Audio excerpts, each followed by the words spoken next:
வணக்கம் ஜோதிட அன்பர்களே. வரும் பிப்ரவரி 5ஆம் தேதி செவ்வாய் பெயர்ச்சி நடக்கிறது. செவ்வாய் பகவான் தனுசு ராசியில் இருந்து மகர ராசிக்கு இடப்பெயர்ச்சி அடையப் போகிறார். அங்கே 1.5 மாதத்திற்கு உச்சம் பெறுவார். தவிர அங்கு உடன் சுக்கிரனுடைய சேர்க்கையும் இருக்கும்.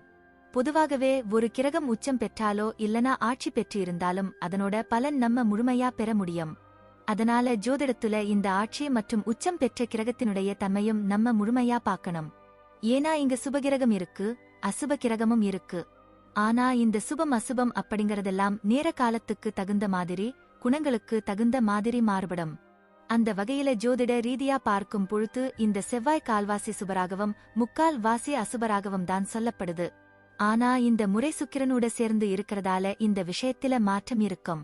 தவிர பொதுவாவே இந்த செவ்வாய் உச்சம் பெற்றால் சில விஷயங்கள் சாதகமாகவும் இருக்கும், சில விஷயங்கள் பாதகமாகும். அதுலயும் ஒவ்வொரு ராசி ரீதியாகவும் அதனுடைய ஸ்தான பலங்களின் அடிப்படையில் பார்க்கும் பொழுது இந்த பலங்களும் சில விதங்கள்ல மாறுபடவே செய்யும். அப்படி ஒவ்வொரு ராசிக்கும் என்ன மாதிரியான பலங்கள் இருக்கும் அப்படிங்கறது பத்தி பார்க்கலாம். மேஷம் ராசி. மேஷ ராசிக்கு 10வது வீட்டில் உங்கள் ராசிநாதன் செவ்வாய் உச்சம் பெற்று அமரப்போகிறார். அவருடைய பார்வையும் உங்களுக்கு கிடைப்பதால் உற்சாகமாக இருப்பீங்க, காரியத்தில கருத்தாக இருப்பீங்க. தொலைநோக்கு சிந்தனை அதிகரிக்கும், கலைநயத்தோடு செயல்படுவீங்க. குடும்பத்தில் மகிழ்ச்சி நிலவும். கணவன் மனைவி உறவில் சந்தோஷம் உண்டாகும். உடல் நலத்தில இருந்த பிரச்சினைகள் தீரும், உடல் ஆரோக்கியம் சிறப்பாக இருக்கும்.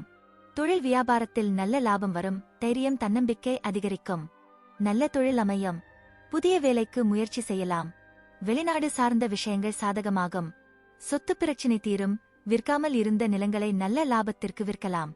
கோபத்தையும் அவசரத்தையும் மட்டும் கொஞ்சம் கண்ட்ரோல் பண்ணுங்க. நன்றி, வணக்கம், வாழ்க வளமுடன்.